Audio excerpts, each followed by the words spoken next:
वल्लाहु अशद्दु बासं व अशद्दु तनकीला। ये कुरान की आयत आप 550 बार किसी एक नमाज के पीछे, यानी किसी भी नमाज के बाद 500 अव्वल 11 बार दुरूद इब्राहिमी पढ़ें। अल्लाहुम्मा सल्ली अला मुहम्मदिन व अला आलि मुहम्मदिन कमा सल्लैता अला इब्राहीम व अला आलि इब्राहीम इन्नका हमीदुम मजीद। अल्लाहुम्मा बारिक अला मुहम्मदिन व अला आलि मुहम्मदिन कमा बारकता अला इब्राहीम व अला आलि इब्राहीम इन्नका हमीदुम मजीद।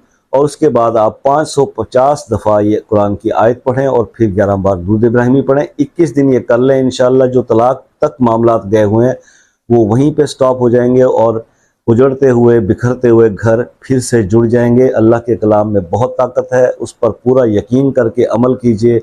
अल्लाह ताला बेहतरी वाले मामलात फरमाएगा और बेहतरी होती जाएगी। इजाज़त दीजिए, ज़िंदा रहे तो फिर मिलेंगे नेक्स्ट वीडियो में। जब तक के लिए